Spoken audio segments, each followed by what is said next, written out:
पोर्तुगीज। तो पोर्तुगीज हमारे देश में तब आए जब मुगल्स भी नहीं थे हमारे देश में। मुगल्स हमारे देश में आए हैं 1526 में। 1526 में फर्स्ट बैटल ऑफ पानीपत हुआ। उसके बाद मुगल्स स्टैब्लिश हुए हमारे देश में। उससे पहले ही 1398 में वास्को डी गामा हमारे देश में कालीकट में आ चुके थे। वो कैसे आए और क्यों आए, पोर्तुगीज आखिर हमारे देश में क्यों आया, कि क्या जरूरत आन पड़ी कि वो उन्हें हमारे देश में आना पड़ा यूरोप से इंडिया। तो क्या होता है कि शुरू से समझना, 7th सेंचुरी में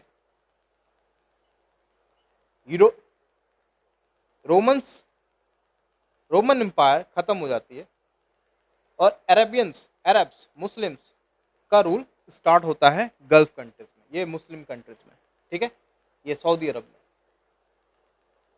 और टर्कीस में, ये सब में, ईरान में, पर्शिया में मुस्लिम रूलर्स आ जाते हैं, वो रूल करने लगते हैं। तो अब जो इंडियन कमोडिटीज है, जो यूरोपियन मार्केट है, जो इंडियन ट्रेडर्स हैं, वो इंडिया से सामान, ये यूरोपियन मार्केट है यहाँ पे स्टूडेंट्स, यहाँ पे मार्केट है यूरोपियन मार्केट। अब यूरोप के ट्रेडर्स पहले इंडिया का सामान आराम से मुस्लिम जो बीच का जो एरिया है, ये जो कंट्रीज है, गल्फ कंट्रीज है, इसको पास करते हुए ईस्ट मेडिटेरियन पे पहुंचते थे और यहाँ से सामान डायरेक्ट यूरोप में, पुर्तगाल, स्पेन में आ जाता था। ठीक है, ठीक है, ये ग्रीस है, ग्रीस वाला एरिया पकड़ लो, ये टर्की है, ये कनेक्टेड है। टर्की क्या है, एक पैसेज है जो यूरोप और एशिया को कनेक्ट करता है। अब जैसे ही रोमन एम्पायर खत्म होती है तो मुस्लिम जो रूलर्स होते हैं वो टैक्स बढ़ा देते हैं, क्योंकि अगर आप देखेंगे जियोलॉजिकली तो मुस्लिम कंट्रीज में ऐसा कोई एग्रीकल्चर नेशन है नहीं, मतलब वहाँ खेती बाड़ी होती है नहीं, तो प्रोडक्शन का कोई जरिया है नहीं। इस वजह से वो ज्यादा से ज्यादा टैक्स वसूल के अपना रेवेन्यू कलेक्शन करते थे, मतलब अपना पैसा कमाते थे टैक्स लेके। जैसे कोई सामान आया, गुड्स आया, इंडिया से यूरोप जा रहा है वो सामान, तो उस सामान पे, उस गुड्स पे वो टैक्स रख देंगे और उन टैक्सों से मुस्लिम रूलर्स अर्निंग करते थे, उनकी अर्निंग वही थी। ठीक है, सिल्क रूट कह लो, जो चाइना को जो यूरोप में जोड़ता था, तो उस पे टैक्स लेना, इंडिया से कोई कमोडिटीज गया या फिर साउथ ईस्ट एशिया से कोई कमोडिटीज गया तो उस पे टैक्स लेना। तो ये उनका मेन ऑक्यूपेशन था, मेन अर्निंग था, किनका, मुस्लिम रूलर्स का। ठीक है, इतनी बात समझ में आ गई। अब क्या होता है कि 7th सेंचुरी में रोमन एम्पायर खत्म हो जाती है और अरेबियन एम्पायर स्टार्ट हो जाता है। तो उस समय तो टैक्स कलेक्शन समझ में आता है कि बड़ी थी, लेकिन ट्रेडिंग चल रही थी। लेकिन जब 1453 आता है, जब बैटल ऑफ कॉन्स्टेंटिनोपल होता है, battle of Constantinople, Byzantine empire खत्म हो जाती है और ऑटोमन टर्क्स जीत जाते हैं। ऑटोमन टर्क्स मेन लीड में आ जाते हैं। जब ऑटोमन टर्क्स जीत जाते हैं तो उनके अंडर क्या आ जाता है, पूरा ईस्टर्न मेडिटेरियन वाला एरिया, पूरा टर्की, ये रेड सी, ये पूरा एरिया, ईस्टर्न मेडिटेरियन पूरा एरिया किनके अंडर में आ गया, ऑटोमन टर्क्स के अंडर आ गया। और ये रेड सी किसके अंडर आ गया, ऑटोमन टर्क्स के अंडर आ गया। आगे बात समझ में। अब इन्होंने अपना टैक्स को 10 गुना ज्यादा कर दिया। मतलब कि अगर मान लो 10 रुपए का सामान इंडिया में है, 10 रुपए का सामान इंडिया में है और इन्होंने टैक्स ले लिया 90 रुपए, मतलब 100 रुपए पकड़ लो, 10 रुपए का सामान है, उस पर टैक्स कितना ले लिया, 100 रुपए। तो ये कमोडिटी कितनी की हो गई टोटल, जो ट्रेडर यूरोप से जो आया इंडिया में ट्रेडिंग करने, जो ट्रेडर्स हैं वो सामान उठाएगा इंडिया से, इनपुट लेगा और फिर जाके यूरोपियन मार्केट में उस चीज को बेचेगा, तो जाके यूरोपियन मार्केट को उसका अपना इनपुट मिलेगा, सप्लाई मिलेगा, फिर जाके उसको मैन्युफैक्चर करके वो प्रोडक्ट बनाएंगे। यूरोपियन मार्केट में ऐसी मार्केट चलती है। अब यूरोप से जो ट्रेडर आया इंडिया में, अब ये सामान ले जा रहा है 10 रुपए का इंडिया से, और वहां यूरोप पहुंचते पहुंचते तक इन्होंने टैक्स लिया 100 रुपए, जो 100 रुपए, टोटल लागत कितनी होगी 110 रुपए। अब ये कुछ अपनी भी प्रॉफिट लेगा, मान लो 10 रुपए प्रॉफिट लेता है बहुत ही मिनिमम, तो 120 रुपए। अब कोई 10 रुपए का सामान, इंडिया का सामान, ओरिएंटल गुड कहते हैं, ओरिएंटल लग्जरी गुड कहते हैं, कोई 10 रुपए का सामान 120 रुपए में यूरोपियन मार्केट में क्यों खरीदेगा कोई भी फैक्ट्री या इंडस्ट्री। तब इन ट्रेडर्स का जो सामान था, जो माल था, अब तो वो यूरोपियन मार्केट में बिका ही नहीं। यूरोपियन मार्केट में इन यूरोपियन ट्रेडर्स का माल बिक नहीं रहा, माल बर्बाद हो जाएगा। और अगर कोई प्रोडक्ट बर्बाद हो जाएगा तो लॉस किसका होगा अल्टीमेटली? यूरोपियन ट्रेडर्स का। वो बेचारा इतने 110 रुपए मार्केट तक पहुंचते पहुंचते, यूरोपियन मार्केट तक पहुंचते पहुंचते किसके लगे? यूरोपियन ट्रेडर्स के लगे। तो यूरोपियन ट्रेडर्स का तो लॉस हुआ ही, प्लस यूरोपियन मार्केट का भी तो लॉस हुआ। अब मैं बताता हूं यूरोपियन मार्केट कैसे सर्कुलेट करती है। अब मान लो कि एशिया से 3 कमोडिटीज जो मेजरली वो ले जाते थे, वो क्या था? सिल्क, स्पाइसेस, पीपर। तो सिल्क का कहां यूज होता था? टेक्सटाइल इंडस्ट्री में। स्पाइसेस का कहां यूज होता था? कुकिंग में। पीपर का क्या होता था? मिर्च, मिर्च का बिजनेस और ट्रेड, मिर्च की बिजनेस होती थी, मिर्च का ट्रेड, पेपर इंडस्ट्री। मिर्च खाने में यूज कर लिए, बहुत सारी चीजों में यूज कर सकते हैं, तो मिर्च की भी करते थे, पेपर इंडस्ट्री। अब सिल्क मान लो अब तो जा नहीं रहा, क्योंकि मुस्लिम रूलर्स वहां पे इतना टैक्स ले रहे हैं कि कोई भी ट्रेडर आना नहीं चाह रहा यूरोप से एशिया में। अब सिल्क नहीं जाएगा यूरोपियन मार्केट में, तो सबसे ज्यादा किसको लॉस होगा? टेक्सटाइल इंडस्ट्री को। यूरोप की टेक्सटाइल इंडस्ट्री खत्म हो जाएगी। स्पाइसेस नहीं होगा तो खाना कैसे बनेगा? प्लस जो मीट खाते हैं वो ठंडी देश है यूरोपियन कंट्रीज, तो वहां पे लोग मीट खाते हैं। अब मीट खाते हैं तो मीट को प्रिजर्व भी करना पड़ता है, तो मीट को प्रिजर्व करने के लिए मसाले की जरूरत पड़ती है, इसलिए भी स्पाइसेस की जरूरत है, मीट को प्रिजर्वेशन करने के लिए भी। तीसरा पीपर, मिर्च। पीपर, मिर्च का इंडस्ट्री है, मिर्च का भी खाने में यूज होता है ना। तो अगर ये सामान नहीं जाएगा, कॉटन नहीं जाएगा, सिल्क नहीं जाएगा, तो इंडस्ट्री किसकी खत्म हो जाएगी? यूरोपियन इंडस्ट्री, यूरोपियन मार्केट खत्म हो जाएगी। आगे बात समझ में? यूरोपियन मार्केट कैसे डिस्टर्ब हो जाएगा, कैसे अफेक्ट हो जाएगा, ठीक है। अब इसका सॉल्यूशन कैसे निकला और कितनी प्रॉब्लम होने लग गई यूरोपियन कंट्रीज को, ये मैं बताता हूं। अब क्या होता है कि सभी यूरोपियन कंट्रीज टेंशन में हो जाते हैं, क्योंकि यूरोपियन मार्केट बिल्कुल अफेक्ट हो रहा था। ऑटोमन्स बहुत ही ज्यादा टैक्स ले रहे थे, तो मार्केट खराब हो रहा था। और उस समय ये जो 15th सेंचुरी है, 14th-15th सेंचुरी जो है, ये रिनाइसेंस का पीरियड है। रिनाइसेंस मीन्स पुनर्जागरण।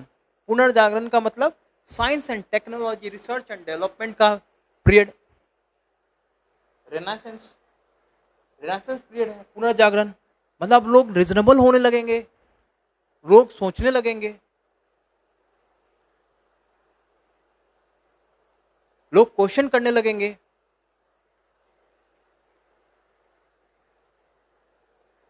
लोग पुनर्जागृत हो रहे हैं।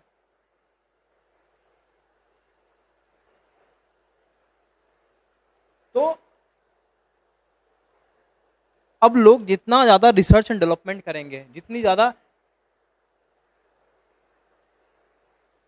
साइंस एंड टेक्नोलॉजी को प्रमोट करेंगे, उतना ही ज्यादा इनपुट की जरूरत होती है। उतना ही ज्यादा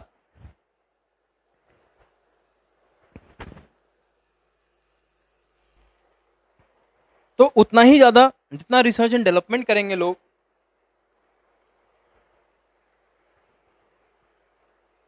उतना ही ज्यादा इंडस्ट्रीज बढ़ेगी, टेक्सटाइल इंडस्ट्री,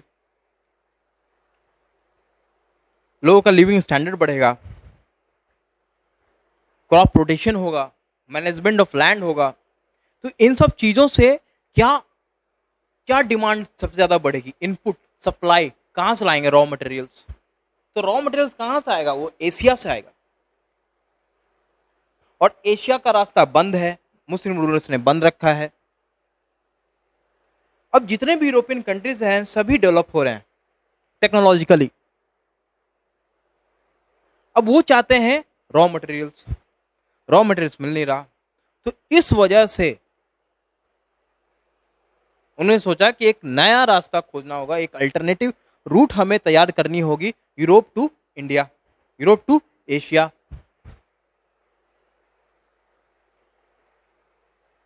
जिससे कि हम बिल्कुल सरकमवेंट कर देंगे मुस्लिम रूलिंग एरियाज को।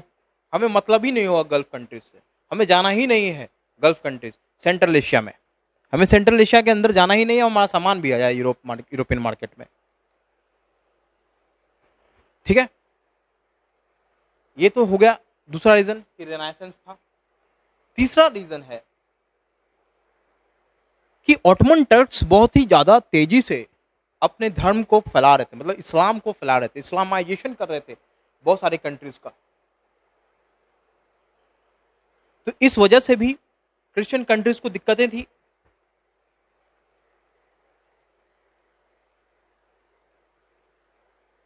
क्रिश्चियन कंट्रीज को यह डर था कि उनका धर्म खत्म हो जाएगा। तो तीसरा रीजन क्या है? रिलीजियस है, कि उन्हें काउंटर के कौन से धर्म को करना था? इस्लाम को। और फैलाना कौन सा धर्म था? क्रिश्चियनिटी। ठीक है,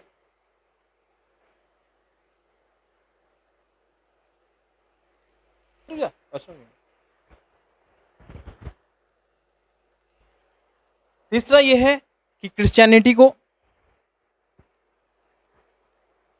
प्रोटेक्ट करना, कि क्रिश्चियनिटी कैसे बचे।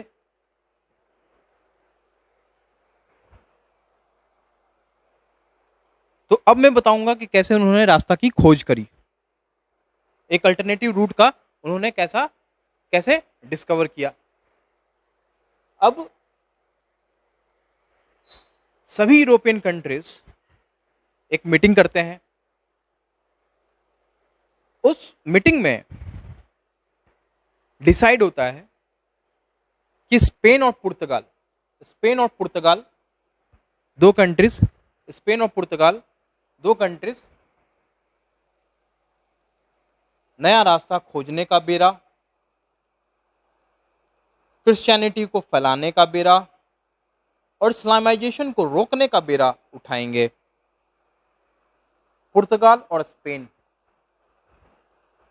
ठीक है, एक ट्रीटी होती है 1494 में। उस ट्रीटी का नाम है ट्रीटी ऑफ टोर्डेसिलास। इस ट्रीटी में अटलांटिक सी पे और अटलांटिक ओशन पे एक इमेजिनरी लाइन बनाते हैं। उस इमेजिनरी लाइन के ईस्ट में जो भी नॉन क्रिश्चियन कंट्रीज आएगा, जो भी नॉन क्रिश्चियन कंट्रीज होएगा, वो किसके अंडर आएगा? पुर्तगाल के अंडर। ये पुर्तगाल के अंडर आएगा। और वेस्ट में जो भी कंट्रीज होंगे वो किसके पास जाएगा? स्पेन में। आगे बात समझ में? अब ये 1494 की बात हो गई। ठीक है, पुर्तगाल रेडी था इंडिया आने को, और पुर्तगाल के किंग प्रिंस हेनरी को पोप निकोलस 5 क्या देते हैं, बुल देते हैं। बुल का प्रतीक है you have right to navigate, और इस वजह से इनको नेविगेटर भी कहा गया, प्रिंस हेनरी को नेविगेटर भी कहा गया। बुल देने का अर्थ ये था कि अब आपके पास राइट है, अधिकार है कि आप नेविगेट कर सकते हैं, रास्ता खोज सकते हैं, पहला। दूसरा राइट ये है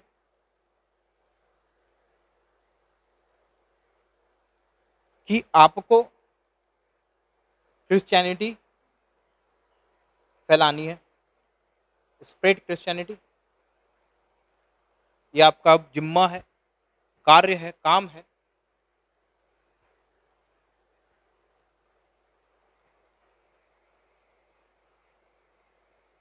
तो काम पुर्तगाल का मिल गया कि वो रास्ता खोजेगा इंडिया के लिए, एशिया के लिए, साउथ ईस्ट एशियन कंट्रीज के लिए, ठीक है। अब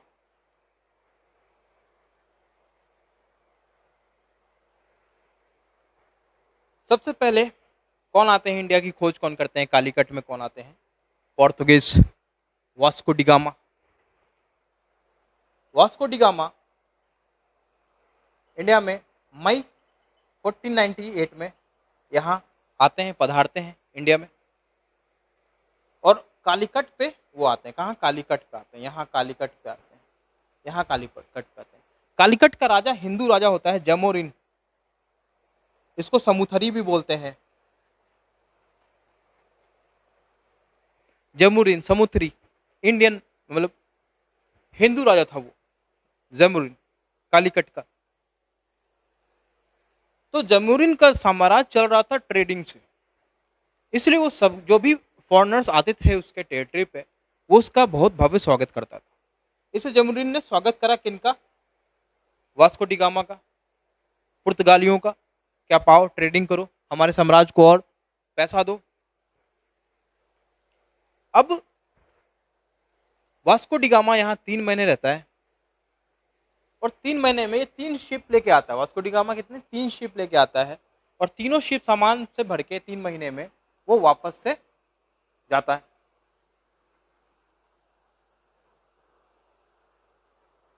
वो शिप से आया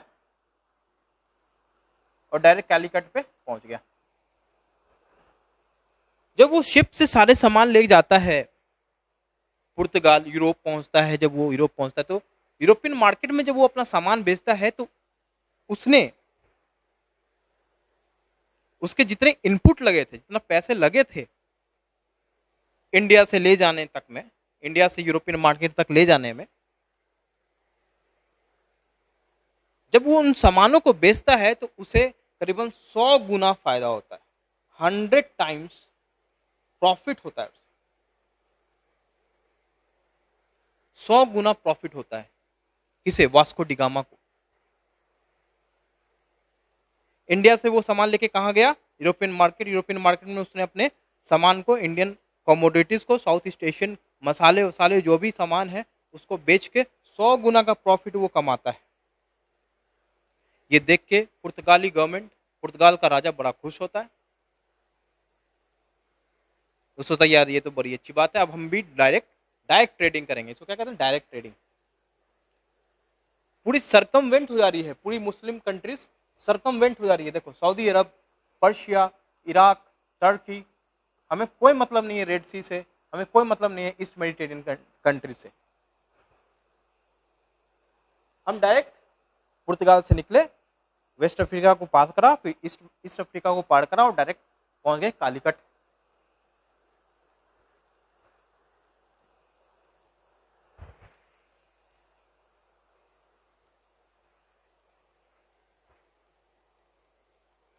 हमें कोई मतलब नहीं है अब गल्फ कंट्री से, मुस्लिम सेंट्रल एशियन कंट्री से।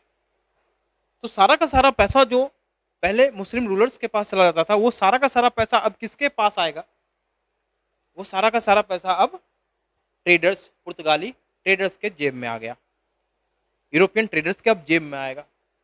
तो बाद बाकी ट्रेडर्स भी जब वो इस चीज को देखे कि इतना ज्यादा फायदा हो रहा है तो क्यों ना हम भी करें, तो जितनी भी ट्रेडिंग कम्युनिटीज थी वो भी बहुत ही ज्यादा प्रभावित हो गई। क्या अब मैं भी डायरेक्ट ट्रेडिंग करूंगा। ठीक है, तो इस तरीके से डायरेक्ट ट्रेडिंग का एक सिस्टम स्टार्ट हो जाता है। ठीक है,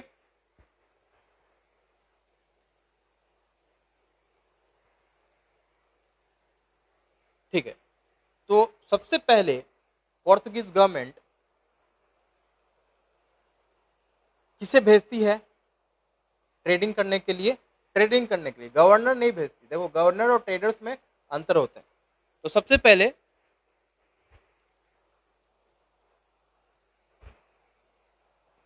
पोर्तुगीज गवर्नमेंट भेजती है पेड्रो एल्वारेज कैब्रल को। पेड्रो एल्वारेज कैब्रल को भेजती है। पेड्रो एल्वारेज कैब्रल ने ही सबसे पहला फैक्ट्री बनाता है। कहाँ बनाता है? कालीकट में 1500 में। ठीक है, सेकंड,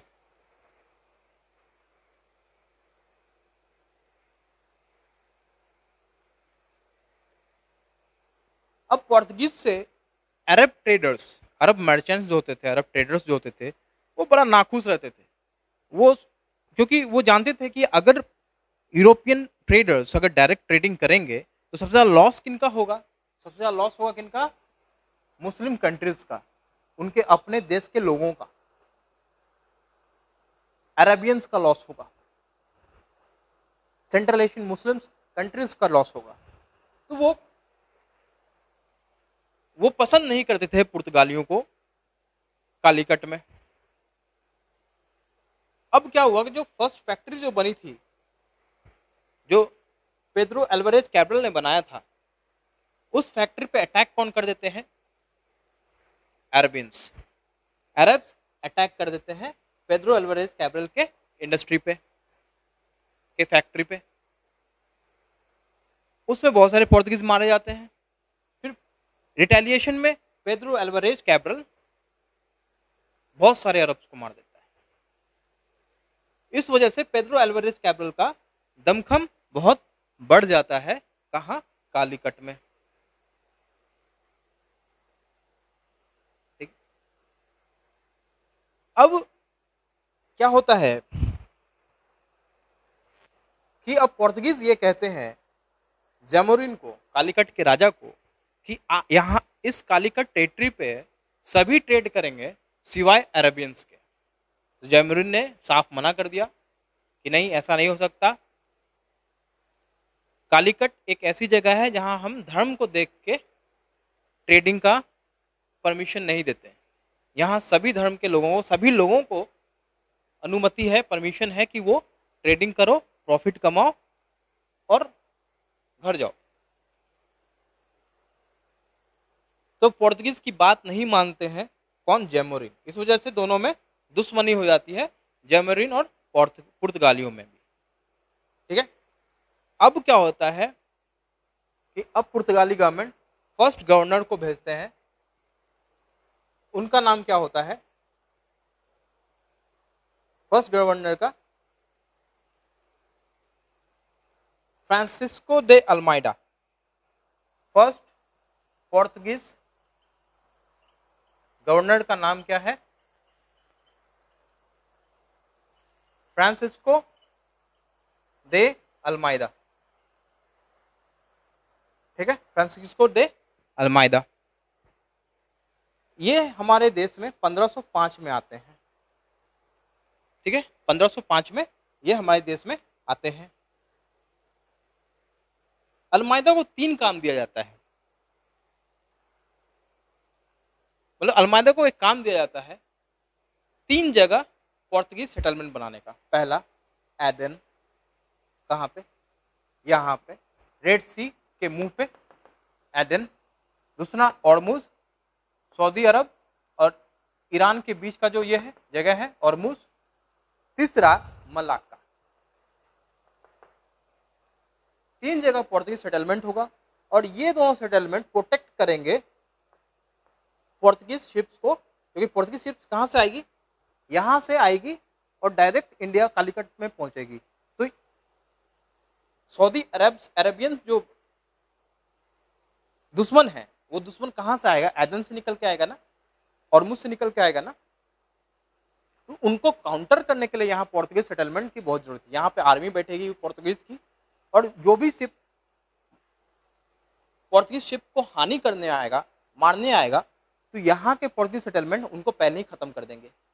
ऐसे शिप सेफ रहेगा, शिप आराम से आएगा, कालीकट में पहुंच जाएगा। ठीक है, ये काम था पोर्तुगीज गवर्नमेंट ने, पोर्तुगीज किंग ने दिया किनको? फ्रांसिस्को दे अल्मेदा को। ठीक है, फ्रांसिस्को अल्मेदा को ये काम मिला था। अब क्या होता है? एदन, दूसरा हॉर्मुज, तीसरा मलाका। ठीक है,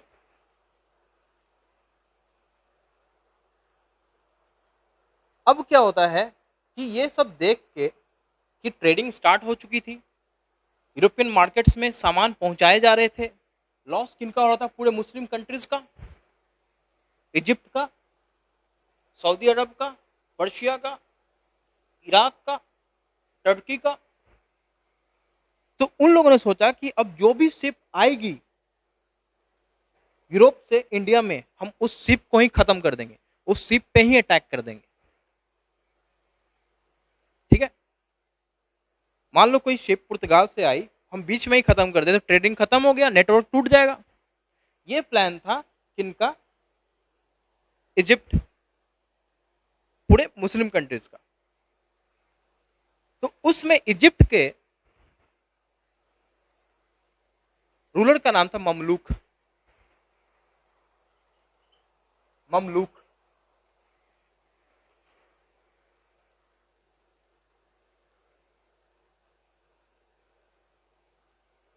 ममलूक ने और गुजरात के सुल्तान ने, ममलूक प्लस गुजरात के सुल्तान ने, सुल्तान ऑफ गुजरात, इन दोनों ने मिलकर डिसाइड किया कि हम पोर्तुगीज पूरे सेटलमेंट को ही उखाड़ फेंकेंगे इंडिया से, पोर्तुगीज को खत्म करके भगा देंगे इंडिया से। किसने सोचा? इजिप्ट के सुल्तान, इजिप्ट के राजा ममलूक और गुजरात के सुल्तान। ठीक है, इन दोनों ने डिसाइड किया कि हम पोर्तुगीज सेटलमेंट को उखाड़ के फेंक देंगे वापस से उनके कंट्रीज में, ताकि ये ट्रेडिंग करने का रास्ता बस यही लैंड रूट बच जाए, सी रूट ना रहे। और लैंड रूट जैसे ही स्टार्ट हो जाएगा वापस से रेवेन्यू किनको मिलने लग जाएगा? मुस्लिम कंट्रीज को मिलने लग जाएगा। ये उनका प्लान था। ठीक है, अब क्या होता है कि दीव दीव जगह पे बैटल होती है। एक तरफ ममलूक, दूसरी तरफ सुल्तान ऑफ गुजरात की आर्मीज, नेवल आर्मी, नेवल फ्लीट थी, दोनों की कॉम्बाइंड फ्लीट थी ये, ममलूक की और सुल्तान ऑफ गुजरात की, versus Portuguese fleet, versus Portuguese fleet, versus Portuguese fleet. ठीक है, अब इस लड़ाई में, नेवल बैटल में कौन जीतता है? ममलूक और गुजराती सेना। तो ममलूक जीत जाता है और पोर्तुगीज हार जाते हैं। और इस वॉर में कौन मर जाता है? अल्मेदा का बेटा, अल्मेदा सन, इसकी मृत्यु हो जाती है। ठीक है, अब एक साल के बाद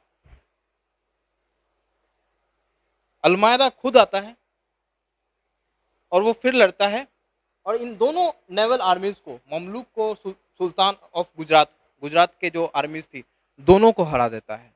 और पूरे इंडियन ओशियन पे पोर्तुगीज का राज हो जाता है। पूरे इंडियन ओशियन पे पोर्तुगीज का राज हो जाता है। और इसको कहते हैं blue water of policy, blue water policy. Cartaz system, cartaz system, cartaz system. ठीक है। अब दूसरे गवर्नर आते हैं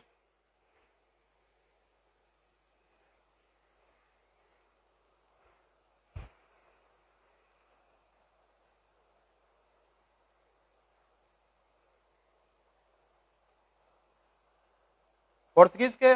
पोर्तुगीज गवर्नमेंट अब पोर्तुगीज का जो राजा है अब दूसरे गवर्नर को भेजते हैं, उनका नाम होता है अल्फोंसो डी अल्बुर्क। क्या नाम होता है? Alfonso de Albuquerque. Okay, Alfonso de Albuquerque. अब अल्फोंसो डी अल्बुर्क को ही real founder of Portuguese power in India कहा जाता है। Real founder of Portuguese power in India कहा जाता है। अब क्यों कहा जाता है? अब देखो, अल्मेदा को क्या काम मिला था? 3 जगह पोर्तुगीज सेटलमेंट बनाने को, एडन, ऑरमुज और मलाक्का, पर बना तो पाता नहीं अल्मेदा, पहले चला जाता है युद्ध लेकिन जीत जाता है। तो ये अल्बुकर्क बस 3 जगह नहीं, 2 और जगह पोर्तुगीज सेटलमेंट बनाता है। कौन कौन सा? एक ईस्टर्न अफ्रीका, मतलब यहां पे एक पोर्तुगीज सेटलमेंट ईस्टर्न अफ्रीका। दूसरा ऑफ द रेड सी, एक तो रेड सी के अंदर यहां कहीं सेटलमेंट। तीसरा एदन, यहां पे 2-2 सेटलमेंट इसलिए बनाया जाता है ताकि ज्यादा से ज्यादा हम काउंटर कर सकें अरेबियन नेवल फ्लीट को, क्योंकि हमें मेन खतरा इन्हीं से था, अरेबियन से था। ठीक है, आई बात समझ में? हमें मेन खतरा किन से था? अरेबियन से था। इसलिए हम पोर्तुगीज ने 2 सेटलमेंट बनाया, एक ऑफ द रेड सी, दूसरा एदन पे, तीसरा चौथा ऑरमुज। ऑरमुज पर्शिया के पास में, ये भी खतरनाक एरिया है, मुस्लिम एरिया है। पांचवा मलाक्का, और छठा मालाबार तो है ही। मालाबार मतलब कालीकट, केरला वाला पूरा रीजन, मालाबार कोस्ट। ठीक है, तो 6 पोर्तुगीज सेटलमेंट बनाता है अल्बुकर्क। ठीक है, और पूरे इंडियन ओशन को, ये पूरे इंडियन ओशन को एक तरीके से ये कंट्रोल में ले लेता है, अपने कवर में ले लेता है, अपने कमांड में ले लेता है। कौन? अल्फोंसो दी अल्बुकर्क। इसलिए इसे real founder of Portuguese power in India कहा जाता है। ठीक है, इसके बाद अल्बुकर्क का और क्या काम होता है? ये परमिट सिस्टम लाता है। मतलब कि permit system in the sense, मान लो इंडियन ओशन में डच की कोई शिप आएगी, ठीक है, तो वो परमिशन किससे लेगा? पोर्तुगीज अथॉरिटी से पहले परमिशन लेगा। पोर्तुगीज अथॉरिटी से परमिशन लेना, इसका मतलब वहां पे रूल किसका है? इंडियन कोस्ट पे पोर्तुगीज का है, इंडियन रूलर्स का नहीं रहा। ना बीजापुर के सुल्तान के पास रहा, ना गुजरात के सुल्तान के पास रहा, ना ही जमूरिन हिंदू राजा के पास रहा। कालीकट में किसके पास आ गया पावर?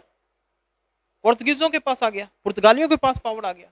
वो परमिट बांट रहा है। परमिट कौन बांटता है? जिसके पास अथॉरिटी है, पावर है, जिसका एडमिनिस्ट्रेशन है, वही तो परमिट बांटता है। अब क्या होता है कि अल्बुकर्क बहुत ही आसानी से गोवा भी जीत लेता है। गोवा कहाँ है? कर्नाटक और महाराष्ट्र के बीच में। गोवा कब जीतता है अल्बुकर्क? पोर्तुगीज कब जीतते हैं गोवा को? 1510 में। 1510 में गोवा को जीतता है और आखिरी तक 1961 तक ये हमारे उनके कंट्रोल में होता है, पोर्तुगीज के। ठीक है,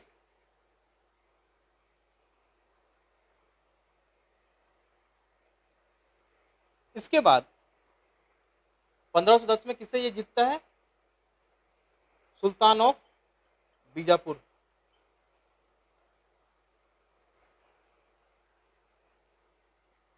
सुल्तान ऑफ बीजापुर से आसानी से अल्बुकर्क जीत जाता है। ठीक है, इसके बाद कौन गवर्नर आते हैं? हाँ, अल्बुकर्क के तो अच्छे काम थे ही, पर कुछ बुरे काम ये भी थे कि ये कहता था कि पोर्तुगीज, अपने पोर्तुगीज मैन से ये कहता था कि तुम्हें अब यहाँ पे अपनी सेटलमेंट बढ़ानी है, मतलब अपनी पॉपुलेशन बढ़ानी है। इसके लिए तुम्हें अब यहाँ भारत के ही इंडियन गर्ल से ही शादी करनी होगी और अपने पॉपुलेशन बढ़ाना होगा। ठीक है, तो इससे क्या होगा? पोर्तुगीज का पॉपुलेशन बढ़ेगा तो वो ज्यादा पावर में रहेंगे, पोर्तुगीज ज्यादा पावर में रहेंगे। इसलिए इंडियन गर्ल्स से शादी करने के लिए अल्बुकर्क कहता है अपने पोर्तुगीज मैन को। ठीक है, अब इसके बाद कौन गवर्नर आते हैं पोर्तुगीज के? इसके बाद गवर्नर आते हैं नीनो दा कुन्हा। अब नीनो दा कुन्हा ने ही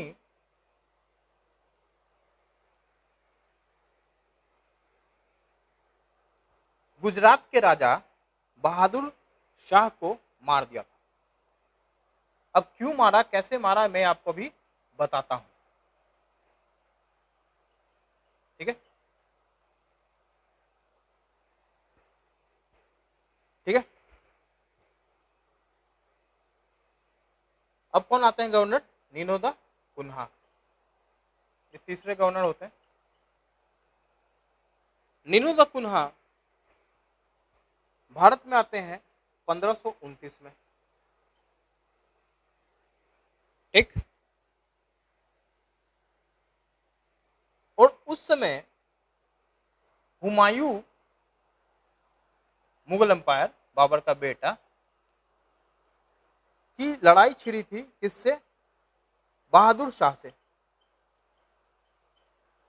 गुजरात से। गुजरात का रूलर था ये, गुजरात का सुल्तान था बहादुर शाह।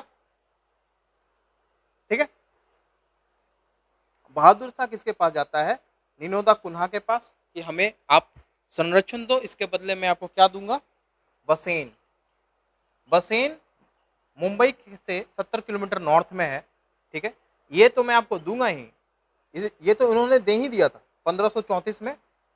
1534 में बहादुर शाह ने बसेन को पोर्तुगीजों को दे दिया, नीनो दा कुन्हा को दे दिया। और उन्होंने ये भी कहा कि हम आपको और क्या दे देंगे? दीव। दूसरा प्रॉमिस करा कि हम दीव भी दे देंगे आपको। दीव कहाँ है? गुजरात में है। ठीक है, यहाँ है दीव, यहाँ है दीव। ठीक है, इन्होंने प्रॉमिस करा कि हम आपको दीव दे देंगे। किसने कहा? बहादुर शाह ने कहा पुर्तगालियों से। अब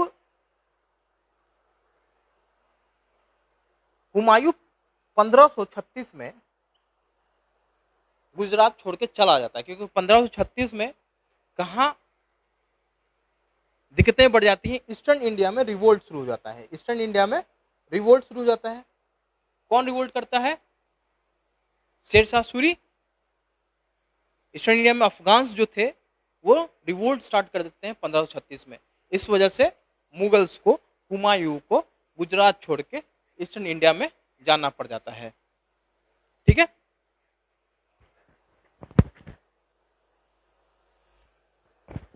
तो 1536 में ईस्टर्न रिवोल्ट कहां स्टार्ट हो जाता है? ईस्टर्न रिवोल्ट स्टार्ट हो जाता है। कौन स्टार्ट करते हैं? सूर्स, अफगान्स ईस्टर्न इंडिया में रिवोल्ट स्टार्ट करते हैं। इस वजह से हुमायूं को यहां से जाना पड़ता है। अब जब हुमायूं यहां चला गया तो बहादुर शाह और पोर्तुगीज के बीच में खटास शुरू हो जाती है, मतलब अनबन सी शुरू हो जाती है। किनमें? पोर्तुगीज और बहादुर शाह में। अब बहादुर शाह ये कहता है पोर्तुगीज को, नीनो दा कुन्हा को, कि मैं बसेन में दीवार खड़ी करना चाहता हूं। मान लो कि ये मुंबई है, ये महाराष्ट्र है, ठीक है, यहाँ अंदर ये मुंबई है, और यहाँ पे वो कह रहा है, ये बसेन मान लो एक शहर है, यहाँ पे बसेन है, और ये क्या कह रहा है कि यहाँ हम चारों तरफ दीवार खड़ी कर देंगे। अगर आप दीवार खड़ी कर देंगे तो ये लैंडलॉक्ड हो जाएगा ना, ये शहर पूरा लैंडलॉक्ड हो जाएगा। शहर लैंडलॉक्ड हो जाएगा तो लोग आएंगे जाएंगे कैसे? कैसे ट्रेडिंग होगी? कैसे काम होगा रोज का?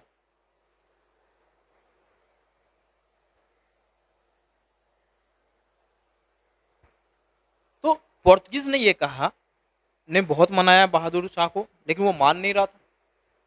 फिर बहादुर को पुर्तगालियों ने, नीनो दा कुन्हा ने एक शिप पे बुलाया, ठीक है। तो बहादुर गया शिप पे, और नीनो दा कुन्हा ने बहादुर को वहीं मार दिया, क्योंकि नीनो दा कुन्हा को एक और दस्तावेज हाथ लग गया था। उस दस्तावेज में यह था कि बहादुर और दक्कनी सुल्तानों के साथ मिलके पुर्तगालियों को खत्म करने का प्लान बना रहा था। कौन? बहादुर शाह और दक्कनी के राजा लोग मिलके पुर्तगालियों को खत्म करने का प्लान बना रहे थे। ये नीनो दा कुन्हा को दस्तावेज हाथ लग गई, और इस वजह से नीनो दा कुन्हा ने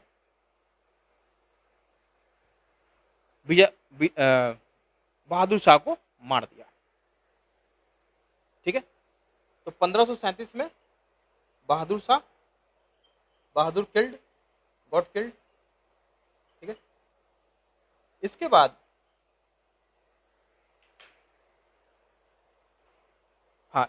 फिर दीव पे भी पुर्तगालियों ने कब्जा कर लिया, कैप्चर्ड दीव। और इस दीव को 1537 में कैप्चर करने के बाद इसको फिर कब रिहा किया गया? 1961 में पुर्तगालियों ने छोड़ा। 1961 में पुर्तगालियों ने छोड़ा दीव को, जो कि 1537 में दीव पे कैप्चर करा था। किन्होंने? पुर्तगालियों ने कैप्चर करा था।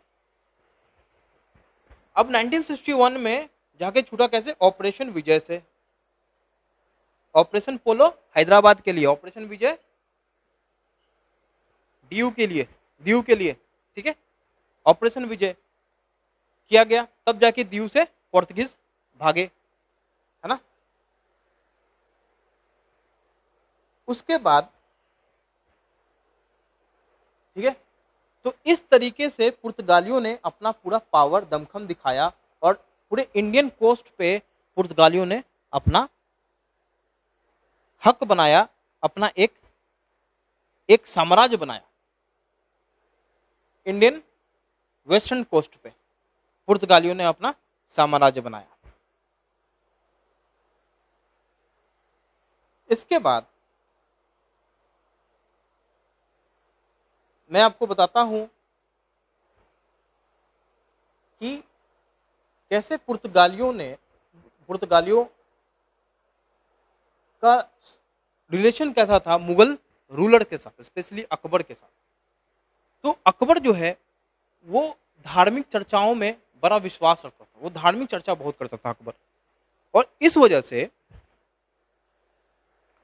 वजह से अकबर ने दो पादरियों को बुलाया अपने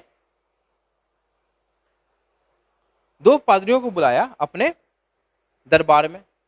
अकबर ने दो पादरियों को बुलाया अपने दरबार में कि आओ भाई चर्चा करो, अपने धर्म के बारे में बताओ।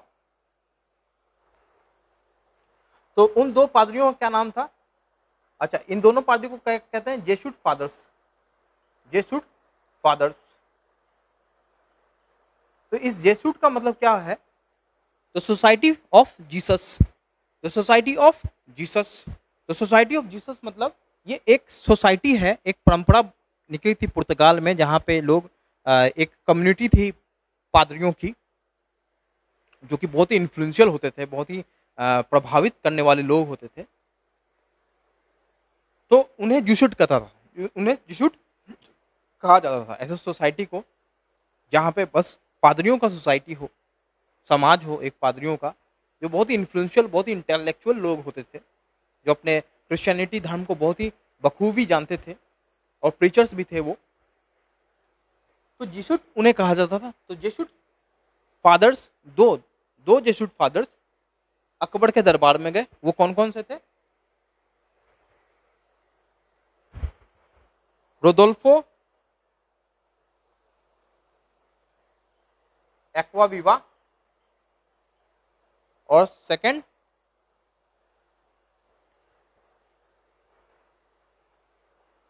एंटोनियो मोंसेरेट।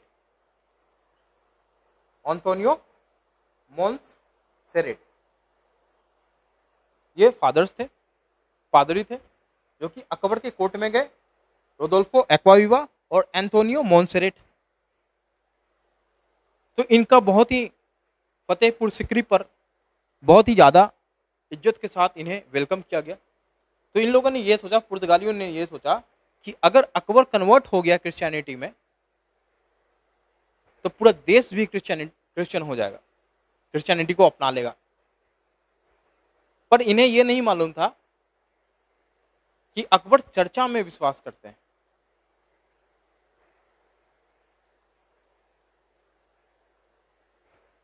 अकबर ने सभी धर्म को वो उसने उतनी ही इज्जत दी जितने की उसने इस्लाम को दी।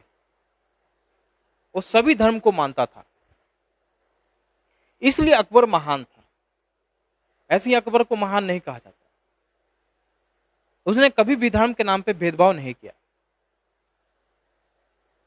उन्हें पुर्तगाली जो एक रेडिकल क्रिश्चियन होते थे, पुर्तगाली बहुत रेडिकल होते थे, वो मुस्लिम को मूर्ख कहते थे, मुस्लिम को देखते ही मार देते थे।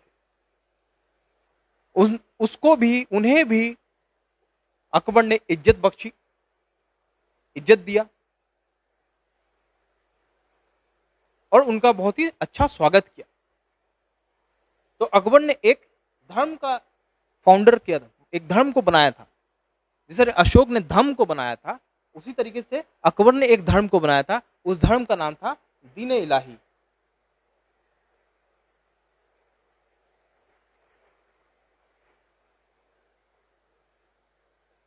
और बिरबल पहला था जो कि दीन इलाही को अपनाया था, बिरबल। ठीक है। तो अकबर धार्मिक चर्चाओं में बड़ा विश्वास करता था, इस वजह से उसने दो पादरियों को बुलाया। उन पादरियों का क्या नाम था? रोदोल्फो एक्वाविवा और एंटोनियो मोंसेरेट। ठीक है। तो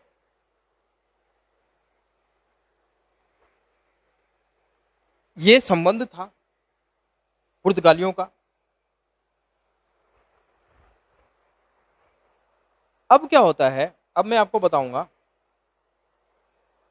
कि अभी तक तो सही है, पुर्तगालियों का संबंध कैसे खराब होता है। पुर्तगालियों का संबंध कैसे खराब होता है मुगल के साथ। अभी तक तो मुगल से संबंध इनका बहुत अच्छा है। तो क्या होता है, एक बार ये पुर्तगाली वैसे रेडिकल क्रिश्चियन होते हैं। पुर्तगाली क्या होते हैं? रेडिकल क्रिश्चियंस होते हैं। ये मुस्लिम्स को मूर्स कहते हैं। मूर्स, जितने भी मुस्लिम्स होते हैं उनको मूर्स। और ये मुस्लिम्स को देखते ही मारने का इनकी इतनी ज्यादा, ये मुस्लिम्स को नापसंद करते थे इस कदर कि देख के ही मार देने की इनकी प्रथा कह लो, सिस्टम थी इनकी।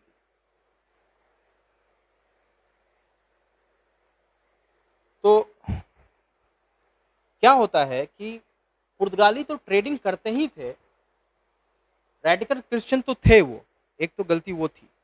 दूसरा, वो स्लेव ट्रेडिंग भी करने लग गए थे।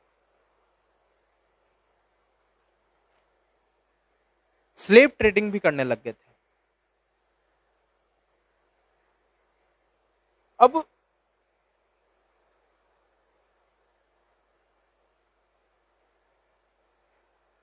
बंगाल में क्या हुआ कि वो हिंदू और मुस्लिम बच्चों को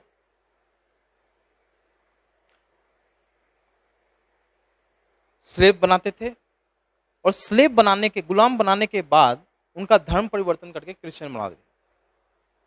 तो ये चीज मुगलों को मालूम चली कि मुस्लिम्स के बच्चों को, हिंदू के बच्चों को ये क्रिश्चियन बनाता है, तो इन्होंने बहुत ही कड़ा एक्शन लिया। शाहजहां ने, उसमें शाहजहां राजा था, और शाहजहां ने बहुत ही कड़ा एक्शन लिया पुर्तगालियों पे।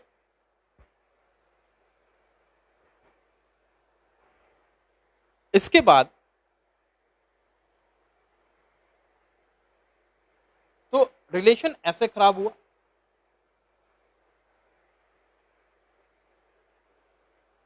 दूसरा रिलेशन तब खराब होता है जब अंग्रेज यहां आते हैं। ब्रिटिश 1608 में कैप्टन विलियम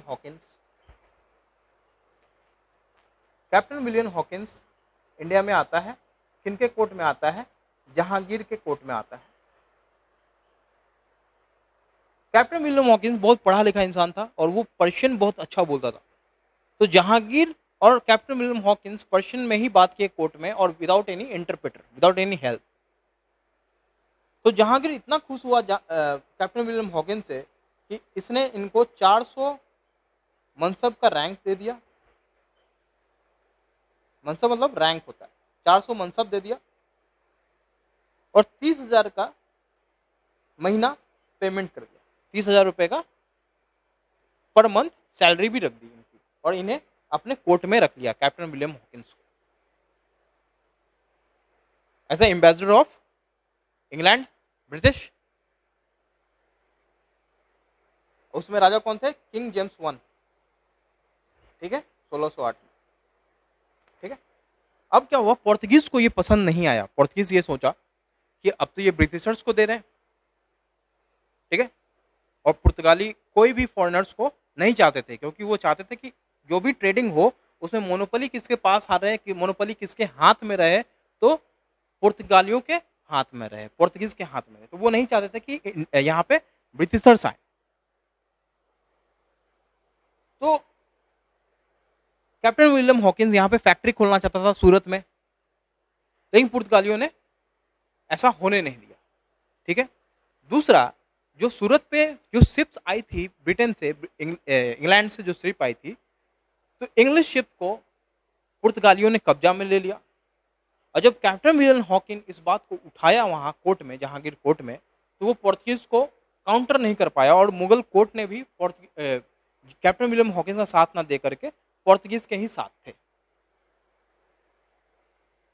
ये सब देख के कैप्टन विलियम हॉकिंस 1611 में चला जाता है दरबार छोड़ के, कोर्ट छोड़ देता है जहांगीर कोर्ट, और वो वापस इंग्लैंड चला जाता है। अब 1613 में कैप्टन बेस्ट आता है, और सूरत पे पोर्तुगीज जो नेवल फ्लीट थी, पोर्तुगीज जो नेवल जो बहुत ही मजबूत हुआ करती थी, पोर्तुगीज नेवल फ्लीट, उसको वो कैप्टन बेस्ट हरा देता है। मतलब Britishers English naval fleet Portuguese fleet को हरा देती है। कहां हरा देती है? तो सूरत कोस्ट पे, सूरत पोर्ट पे कैप्टन बेस्ट जीत जाता है 1613 में। किसे हराता है? पुर्तगाली नेवल फ्लीट को हरा देता है। तो ये सब देख के जहांगीर बहुत खुश होता है, जहांगीर हैप्पी हो जाता है, खुश हो जाता है, और वो ऑर्डर दे देता है कि आप फैक्ट्री बनाओ, ठीक है। ये 1612 में होता है, ठीक है। ये फाइट 1612 में होती है, कैप्टन बेस्ट 1612 में जीतता है, ठीक है। एक साल बाद जब कैप्टन विलियम हॉकिंस चला जाता है, तो उसके एक साल बाद आते हैं कैप्टन बेस्ट, और पोर्तुगीज फ्लीट को, नेवल फ्लीट को वो हरा देते हैं कैप्टन बेस्ट। और 1613 में ब्रिटिश की पहली फर्स्ट फैक्ट्री स्टैब्लिश होती है। कहां पे? सूरत में 1613 में। अब पोर्तुगीज से नेवल में सुपीरियर थे ये ब्रिटिश, पोर्तुगीज से नेवल में सुपीरियर थे ये ब्रिटिश, इसलिए ब्रिटिशर्स ने पोर्तुगीज को हरा दिया, ठीक है। इसके बाद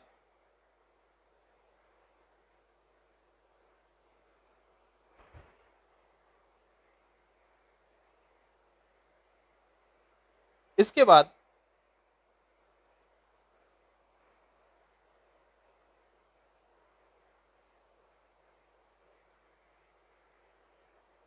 सिक्सटीन 72 में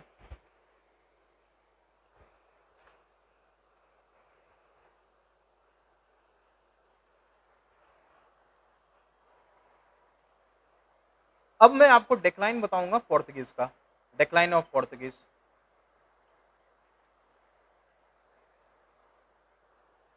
ठीक है, तो पहला क्या था कि बहुत सारी पावरफुल डायनेस्टी अब बनने लग गई थी, जैसे इजिप्ट में, पर्सिया में, नॉर्थ इंडिया में और मराठास।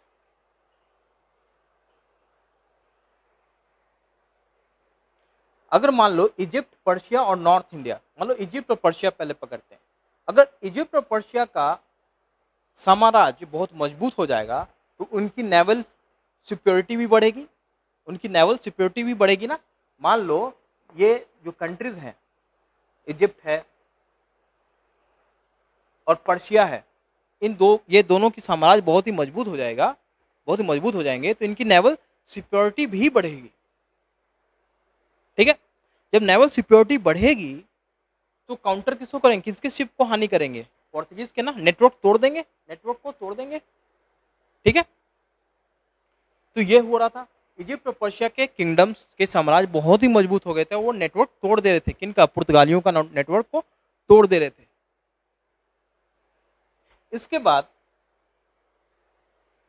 नॉर्थ इंडिया का भी एम्पायर मजबूत हो रहा था, औरंगजेब आ गया था, वो सबको अपने मुट्ठी में रखना चाहता था और रखता भी था, औरंगजेब बहुत मजबूत था। तीसरा मराठास का उदय हो चुका था, राइज ऑफ मराठा हो चुका था 1680s। तो वो मराठा ही थे जो 1739 में सलसेट और बसेन ये दोनों हथियार लिया था। मराठास ने किनसे ले लिया था, पुर्तगालियों से। मराठा इन्वेजन हो गया और मराठा ने सलसेट और बसेन को अपने अंडर में ले लिया 1739 में ही। ठीक है, तो पहला कारण तो ये था। दूसरा कारण ये था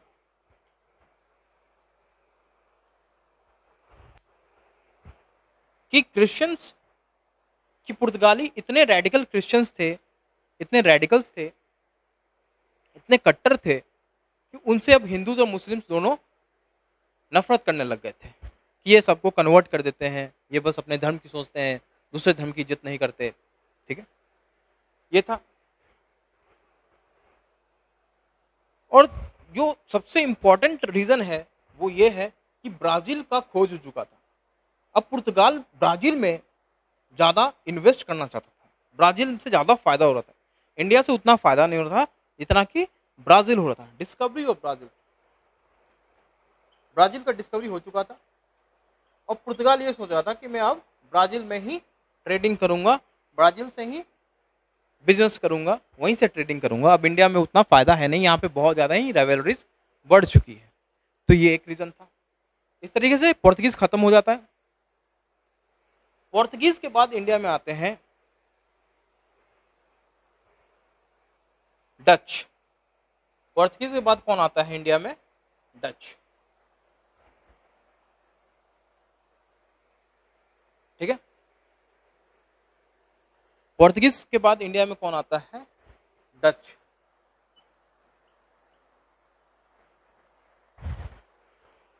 तो डच की कंपनी कब बनती है, 1602 में। कंपनी का नाम क्या होता है, East India trading company of, East India company of Netherland, East India company of Netherland. और ये सबसे पहला फैक्ट्री 1605 में बनाते हैं। कहाँ? मसूलीपट्टनम में। मसूलीपट्टनम में डच अपनी पहली फैक्ट्री बनाते हैं 1605 में। मसूलीपट्टनम कहाँ है स्टूडेंट्स? आंध्र प्रदेश में, आंध्र प्रदेश में, ठीक है। इसके बाद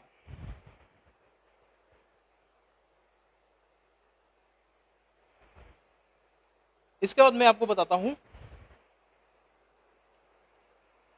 कि अम्बोयना, मैसेकर एट अम्बोयना, एक नरसंहार होता है अम्बोयना में।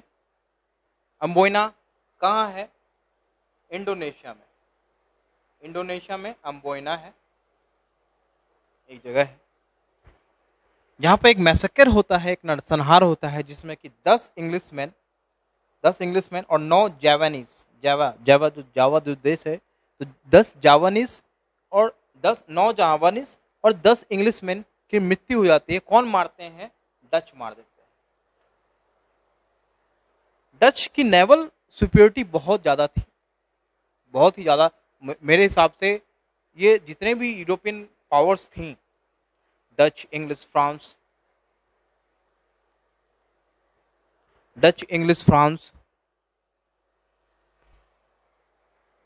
अब 10 इंग्लिशमैन, 9 जावानीज, 19 लोगों की हत्या हो जाती है अम्बोयना में। कौन मारते हैं? डच। तो ये डच बहुत ही वायलेंट किस्म के लोग थे।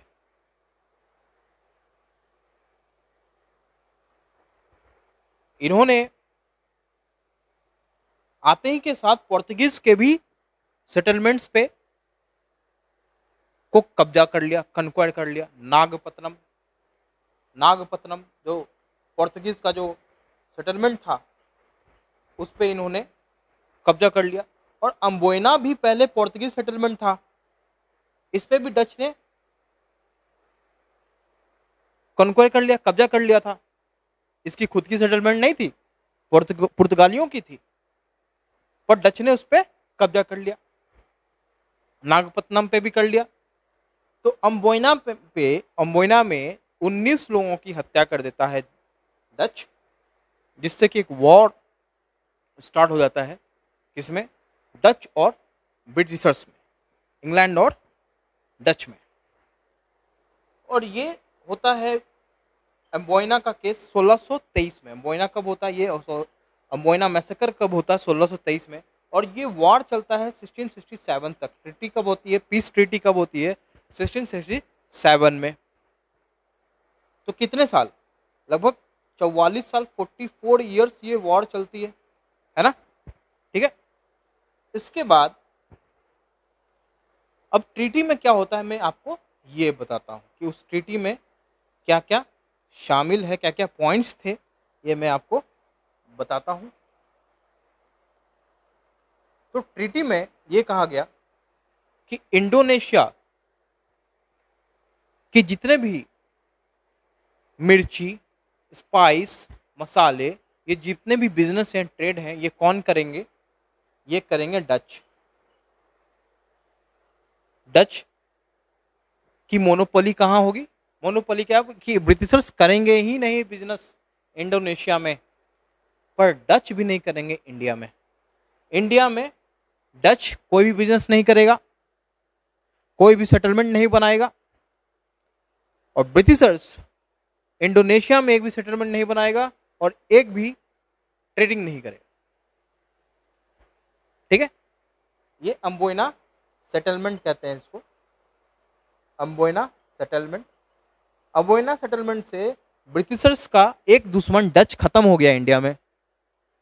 ठीक है। और पोर्तुगीज कैसे खत्म होता है? तो एक शादी होती है 1662 में। ये तो 1667 में डच खत्म हो गए, डच का दुश्मनी खत्म हो गया। डच दुश्मन अब नहीं रहा, क्योंकि वो अब इंडिया में आएगा ही नहीं ट्रेडिंग करने डच, तो वो दुश्मनी होगी ही नहीं। इंडिया में बस बचा कौन? ब्रिटिशर्स बस बचे। डच का तो दुश्मन, डच का तो टेंशन खत्म हो गया ना इंडिया में। अब एक शादी होती है 1662 में, 1662 में एक शादी होती है। तो उसमें दूल्हा कौन होता है? दूल्हा होता है पुर्तगाल का राजा, नहीं, दूल्हा होता है इंग्लैंड का राजा Charles two, king of England Charles two. और दुल्हन कहाँ की होती है? प्रिंसेस ऑफ पुर्तगाल।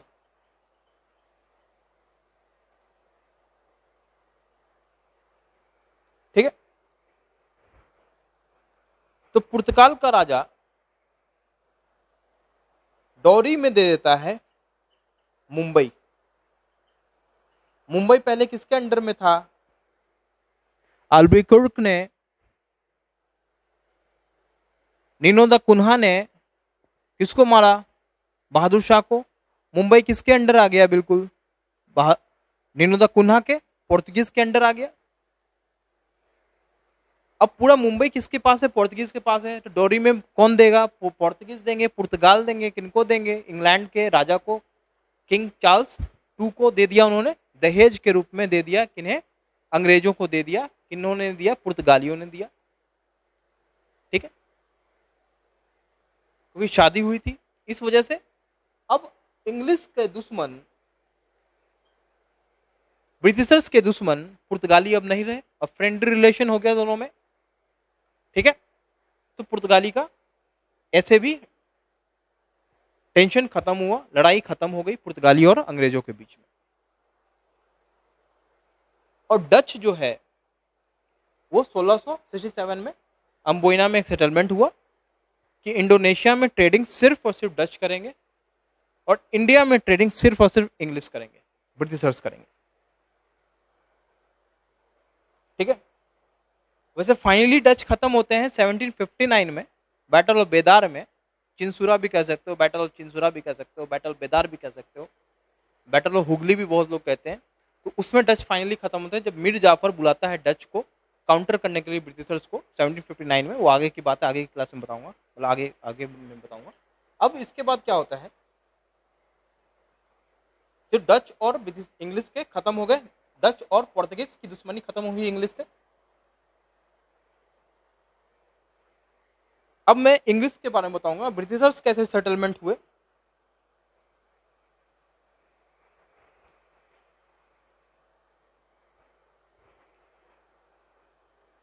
अब क्या होता है जिसमें इंपॉर्टेंट है, फारूक सियार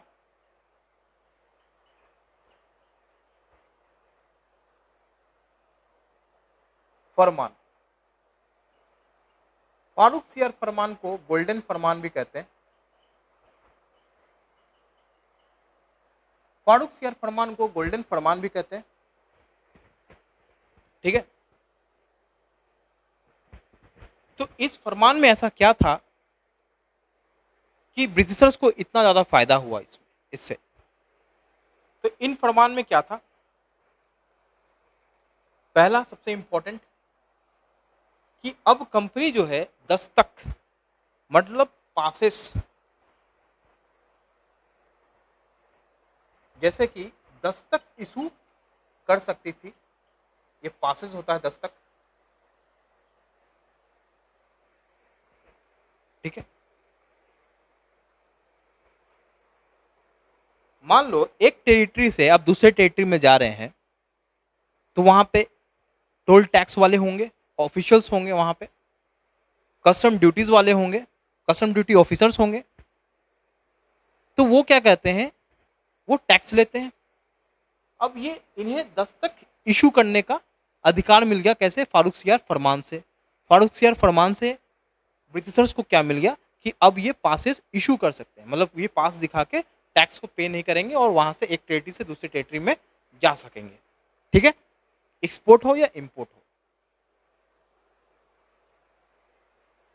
ये होता है दस्तक, जिसका ये बाद में दुरुपयोग करते हैं। और इसी दस्तक के वजह से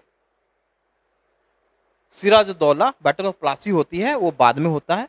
मैं आपको अभी दस्तक के बारे में जानो कि दस्तक एक पास होता है जिसे दिखा के आप एक्सपोर्ट और इंपोर्ट गुड्स का कर सकते हैं, एक टेरिटरी से दूसरे टेरिटरी में जा सकते हैं without paying any custom duty. ठीक है। दूसरा,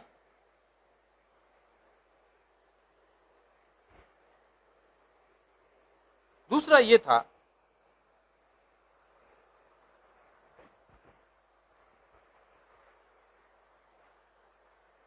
कि आप सूरत में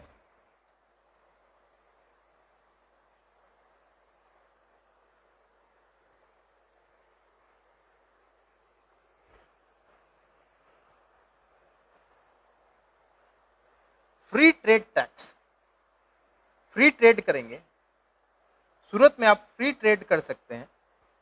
फ्री ट्रेड मतलब आपके एक्सपोर्ट और इंपोर्ट की कस्टम ड्यूटी नहीं लगेगी। कस्टम ड्यूटी किसको कहते हैं? The tax on import and export of goods is called custom duty. तो कस्टम ड्यूटी अब आपकी 0 रुपीज लगेगी, 1 भी रुपए नहीं लगेंगे आपके। बस आपको एनुअली कितना पे करना है? एनुअली सूरत में, अगर सूरत पोर्ट पे आप ट्रेडिंग कर रहे हैं तो आपको 1,000 रुपए, आपको कितना, 10,000 रुपए होगा। आपको 10,000 रुपए पे करना होगा। ठीक है, 10,000 रुपए कंपनी को पे करना होगा सूरत पे। उसके बाद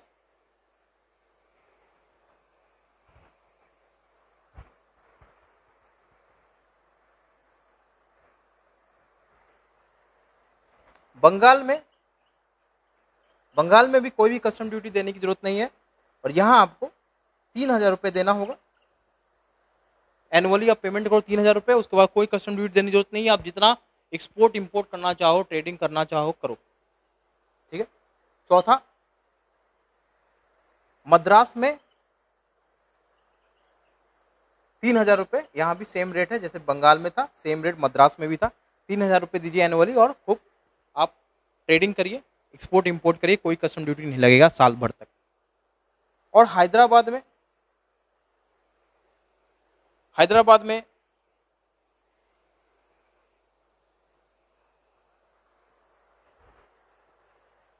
फ्री, हैदराबाद में आपको कोई भी एनुअल पेमेंट देने की भी जरूरत नहीं है, 0 रुपीज। ठीक है।